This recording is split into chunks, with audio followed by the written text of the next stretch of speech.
Hey, y'all, and welcome back to episode 3. And today, I'm not going to hold your hand when I say this, but being the strong friend is actually one of the weakest things that you can do. Now, I know you like, dang, what make you say that? And truly, being the strong friend is, to me, just dressing up, denying yourself, and calling it strength or resilience or making up this version of yourself that is impervious to being hurt or stressed or strained. And all you do is do a disservice to yourself and the people around you who would even help you if they knew you needed that kind of assistance. But walking around like you're Superman or Superwoman, child, I don't know who that has ever helped. And today we're going to talk about how going forward, I know for me, I have put that down, child. We are not, we're not doing that no more. And how I kind of came to this conversation in my head is that something recent came up. This conversation about asking for accommodations in the workplace and in school. So, I recently, in the last few years, came to understand, as many I think women do for sure, that I am a late diagnosed autistic, and because of that, it started to really make sense with, man, this is the reason I think a certain way. This is the reason I do things a certain way. In many cases, this is the reason why I have high pattern recognitions and I'm so good in school, stuff like that. But it also called out like some of the struggles and some of the challenges that I have had throughout life and early childhood. And it's crazy how it takes us so long to see needs that we may have, and we falsely call these things personality traits, and we write people off and just say, oh, that's just how he or she is. So, in my household, we were talking about, is it a safe space to ask for the needs that you have in the workplace and in school, and honestly within yourself, and even within your friend and family group, as you strive to be understood, and you start telling people like, this is part of my identity, this is part of my experience, and you strive to be better understood. But then sometimes we don't even want to acknowledge and understand those things about ourselves because we have sometimes benefited from the perception of strength and resilience, or whatever we think the judgment or labels are that come with certain titles or certain. Oh God. So to give you guys some context, I recently chose to, one, ask accommodation services or disability services at my school because I started grad school. I decided to essentially request accommodations.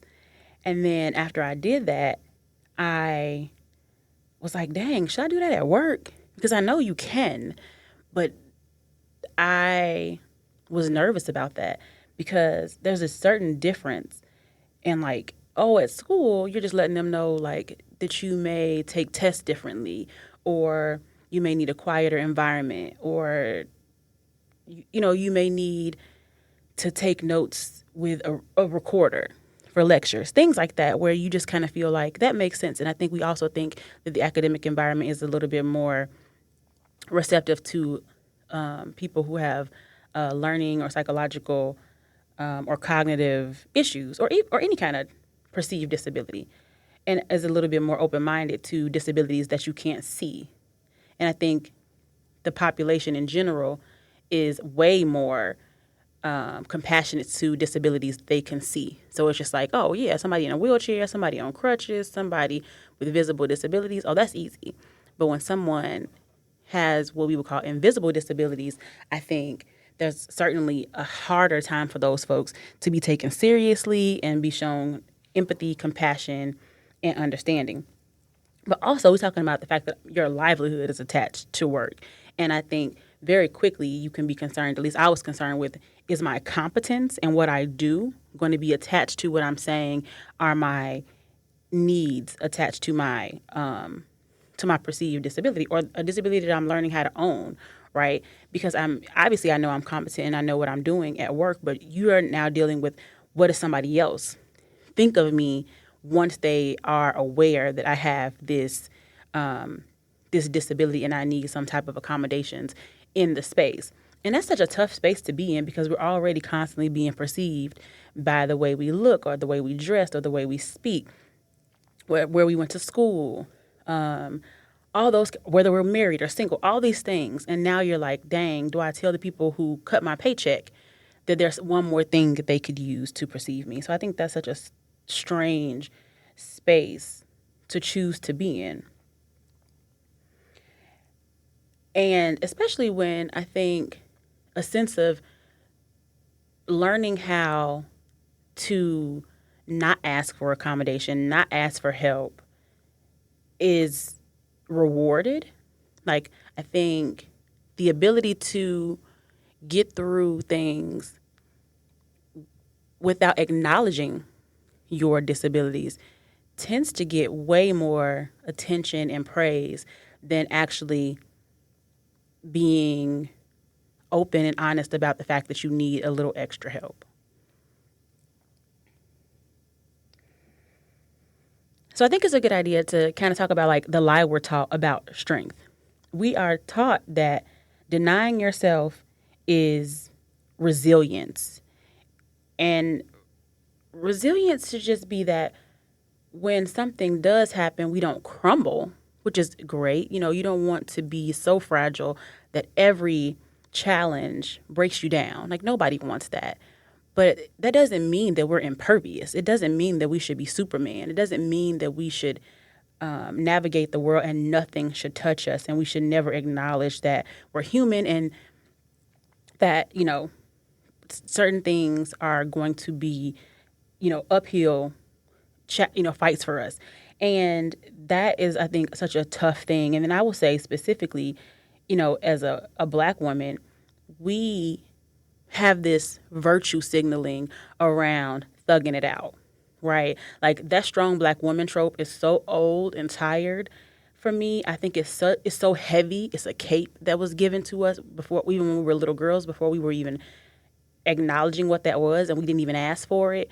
Like, I didn't ask to be a strong Black woman, and I think so. There's such a push and such a wave and trend of Black women who are like, I am not strong. I'm in my soft girl era or things like that, because nobody asked for that.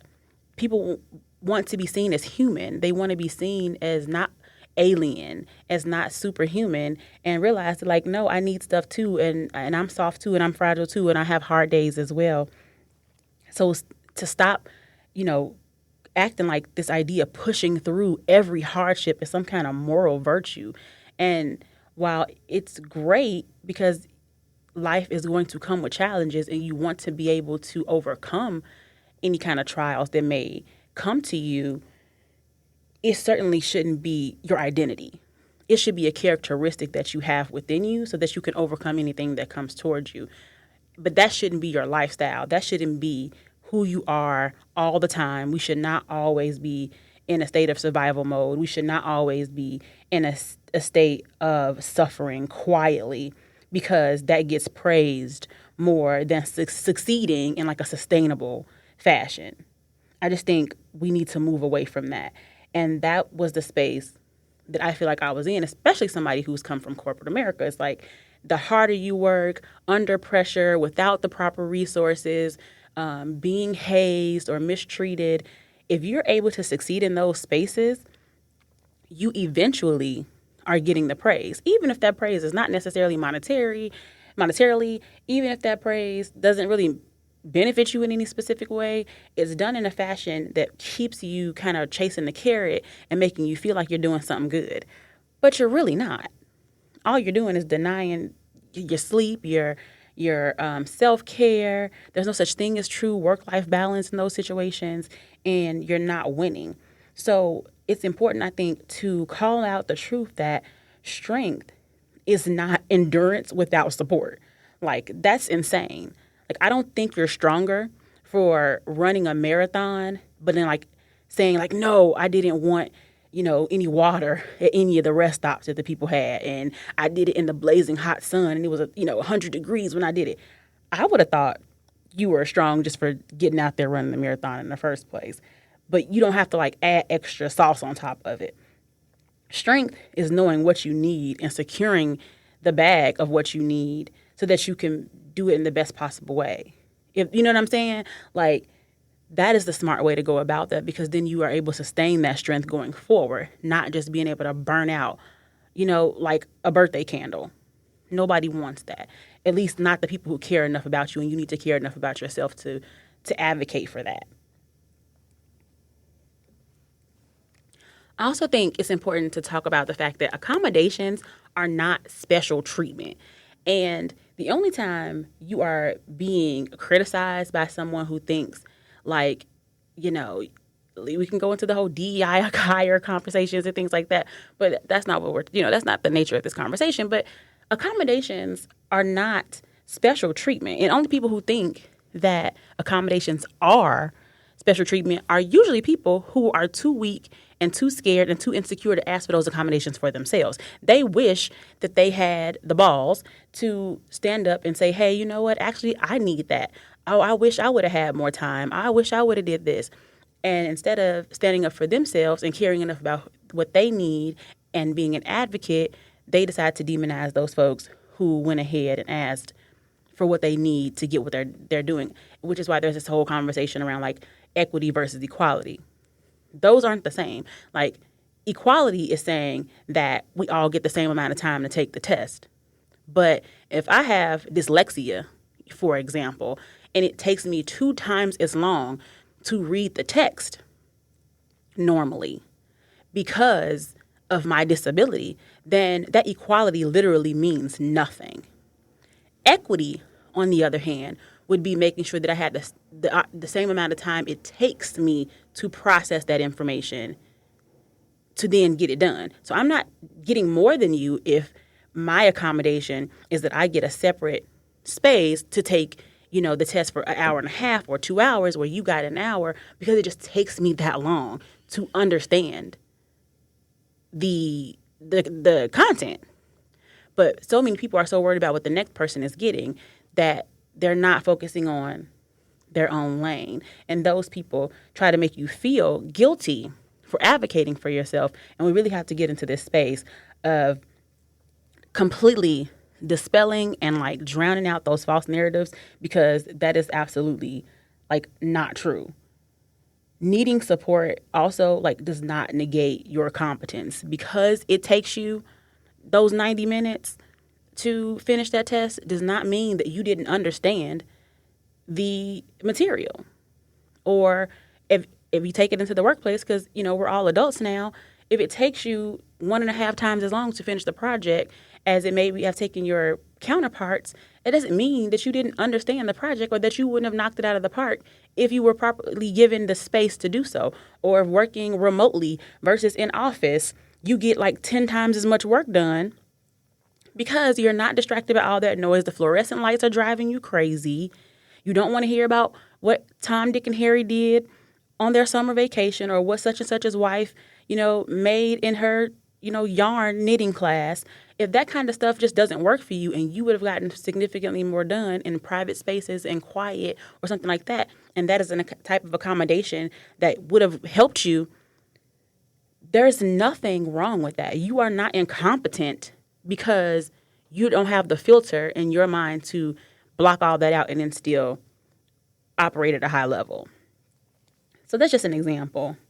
And I think we need to get out of the habit of suppressing the fact that we need help in those kinds of situations, because the truth of the matter is everybody is like the main character of their own story.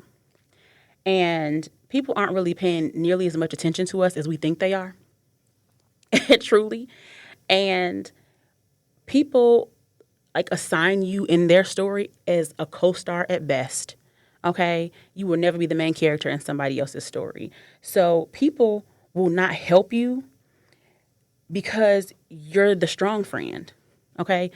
That's who you decided to be cast as in their story. They may not be intentionally malicious, but because you've decided to always show up as the strong friend in their story, that's just who they know you as. They're never going to go above and beyond to say like, "Hey, how you doing? Are you all right? Do you need something?" Because you have never shown up in that way. This is a two-way street. We have to self-advocate by being honest and saying like, "No, actually I do need something." Oh, I'm not okay. Oh, I actually do need additional support. And I know many of us will counteract that, quickly, either in our mind or out loud and say something like, "Oh, well, but when I ask people for help, they don't do anything." Or, when I was growing up, I didn't have the support I need. That is not a unique story, right? But that just means it's your responsibility to take accountability for getting around different people. I said I wasn't going to hold your hand when I say this, okay? We can hold people accountable for not being there for us. Or we can say, "Oh, such and such did A, B, C, D," but you remained in a relationship with that person. You're always in control of you. You may not have been in control of them. You may have been disappointed in the way they did or didn't show up in your life, but what the heck did that have to do with what you chose to do after that? Did you stay? Did you keep dealing with it? Or did you chuck them the deuces?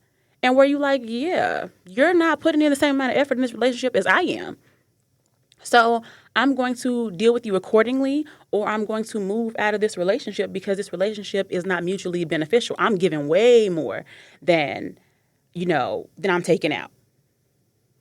And if that is the case, then you would eventually find yourself in a better situation. So to me, saying that the people around me don't give the way I give, or they don't let me be soft, or they don't, let me say that I need support is really not an excuse, because you can just stop being around those people.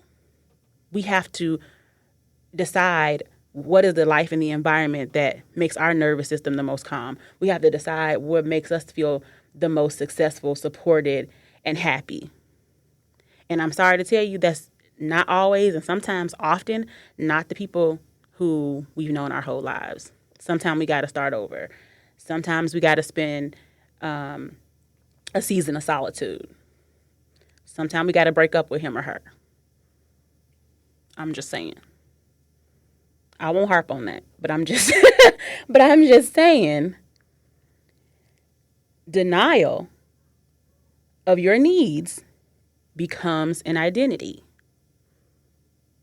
People will tell you to your face when you start complaining in your relationships about how like they never show up for you, they're never there for you, they never do nothing for you, they never ask how you doing. They will flip that right on your face and say, "Well, you always say you fine.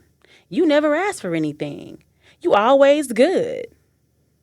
So, or they'll even tell you like, "Oh, girl, I never asked you. I know you cool.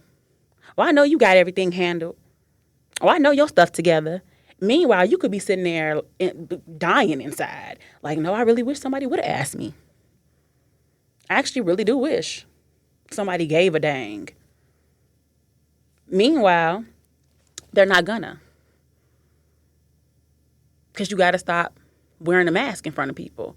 And that's really the conversation that I was having with myself regarding the workplace and, school, is that that's just a mask.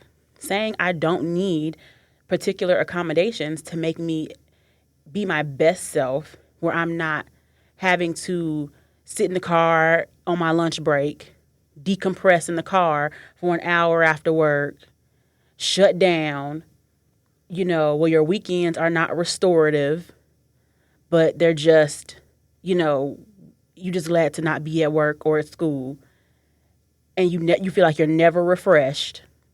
It's because we're doing things in our life that only take from us, and we're never asking for the kind of support that actually restores and refreshes us.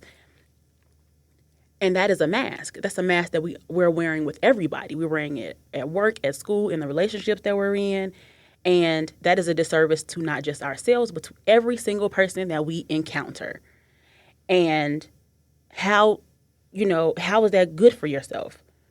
Denying yourself when you are the main character in your story, the same way those people are the main character in their story, is literally insane. you don't deserve that. You deserve more than that. And you have to believe that you deserve more than that so that we can move differently. And that was just, the ethos that I decided to carry forward, even though it's hecka scary to expose yourself to people's judgments or whatever the case, particularly somewhere where your livelihood is on the line. But it is absolutely freeing and necessary to move forward. And everything is information. If you give yourself that freedom to ask for the help you need and people show up for you, institutions show up for you, that's information. You will have learned, dang, I wish I would have did that a long time ago. That worked out brilliantly.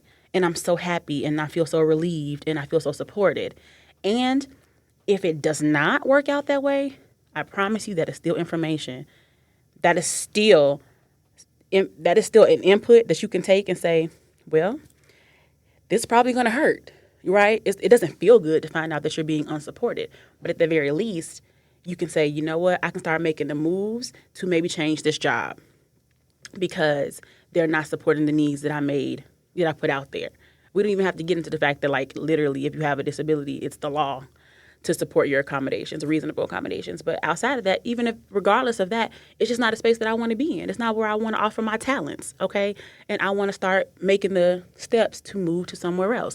If it's, a school environment, same thing. If it's for you, it's for your child, and you've done the work, put in the effort, the 504 plans, the IEPs, and they're like, not giving you or your child the support that they need, it's time to start making a move or make those reports or do what you need to do to advocate. It doesn't mean retract back and go back to denying yourself the information. Is to decide to move differently in the environments. And the same thing with the relationships. If I've decided to show up for myself, to honor myself, to love on myself by advocating and letting you know what I need and the support that makes me be the best version of myself, and the people who you're in a relationship with respond to that with anything but love, patience, support, effort, attention, it's information. You may need to start slowly unwinding yourself from those people, from that person. If that person not willing to work with you, love you, support you, you got to ask yourself, should I be loving, supporting, giving my energy to them? I'm going to tell you the short answer is no, but we all have our own journey. And I have to say that a huge part of this has been my kids. Like, my kids are grown, and so much of what I've learned to do for myself has been about modeling for them. I cannot say that, like, I woke up one day and was, like, completely self-actualized and was like, oh, I got this. I'm going to be the self-love expert, the self-advocacy expert. I've been to so much therapy that, like, boom, I graduated from Mental Health Academy. Like, no. Sure. But my kids matter to me. Breaking the generational curses and those nasty scripts, right, is important to me. Watching them be better than even me, and me being better than my parents' generation and their parents' generation is important to me.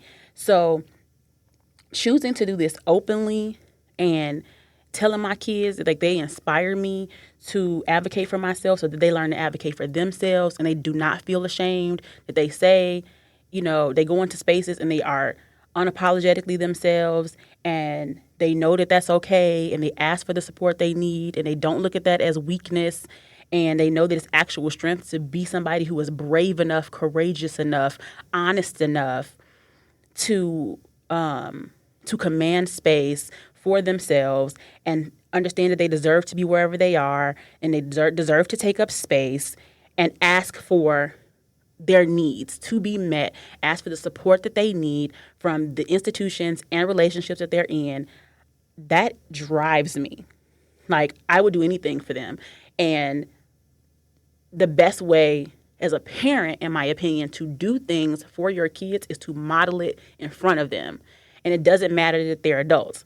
My kids are grown, and I still do things in my own life with them in the back of my mind that I am modeling for them the best way forward. And you can preach at somebody all the time, but the best way that I can teach them is being able to reflect back when they run into life's issues, and I can say, yep, I experienced that, or I know exactly where you're coming from. And even if I don't know exactly where they're coming from, it's like I have a certain relative experience that I can, you know what I mean? Like try to have some empathy or compassion or relatability with what they're going through so they never feel alone and they don't feel like that they're jumping out here and doing something for the first time by themselves. And that is huge to me. And I just, I'm so proud of my kids because I think both of them, do a really good job of never accepting stigma, never, like letting something be their identity.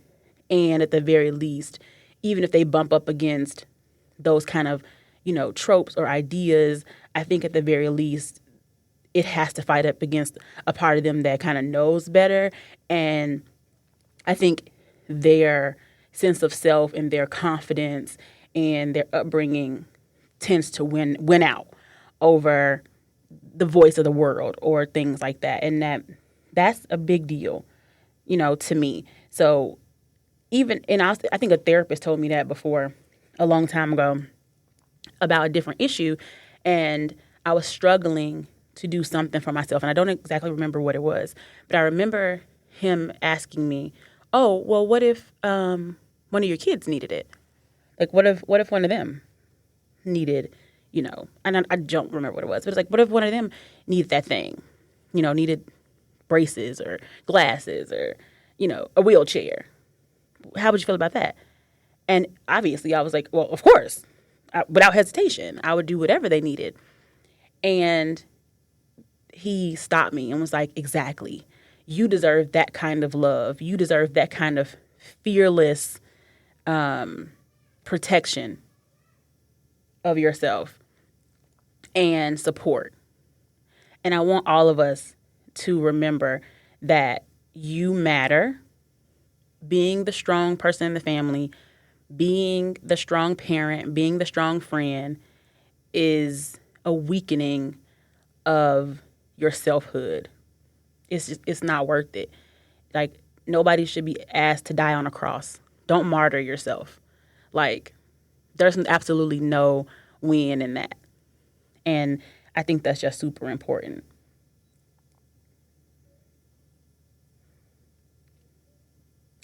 And, finally, I just say that an important takeaway from this whole situation for me is asking for help is not a failure. And I know so many of us grew up with the necessity of like being self-sufficient, independent, and resilient. And that's great and I think a lot of times it's hard to walk away from the thing that helped us survive. But things are often presented to us in a season and for necessity. And again, like I said, it doesn't have to be your identity just because it was something you were good at for a time. Just because you were resilient at a time doesn't mean it's how you have to be now. And it's okay to not be good at something. It's okay to fail at something. It's okay to need support with something. It's okay to need help. It's okay to say that you need help.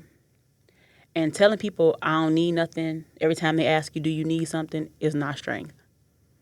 It's just teaching people how to make you the strong, irrelevant friend as a co-star in their story. You're not a nuisance. You're not a bother because you need help. But what you are is making yourself emotionally irrelevant in other people's space. And then you'll be upset later when you have to inevitably have that crash out moment when you're saying that nobody cares about me. Nobody ever asks, am I okay? Nobody ever checks on the strong friend. But the strong friend doesn't really check on him or herself, right? So, this. So I hope that at the very least you look at this from a new perspective, that you realize that you matter enough that you're important, that in your story, in your one life, that you are the main character, that you don't solely exist to be a co-star in everybody else's story. And at the very least, in your story, you get to have a voice, you get to matter, you get to ask for support, you get to call out when things aren't working for you. And if you really want the extra credit, you will rewrite the version of yourself in everybody else's story as not just somebody who is strong and doesn't need anything and is a fly on the wall and is just there to help everybody else. You will rewrite that story to be somebody who is human and has expectations and needs and requires support and requires them to help as well because you deserve it. So that's it for today. I hope this sparks some conversations and definitely it helps, all of us advocate for ourselves in a better way going forward. All right. I'll holler at y'all later.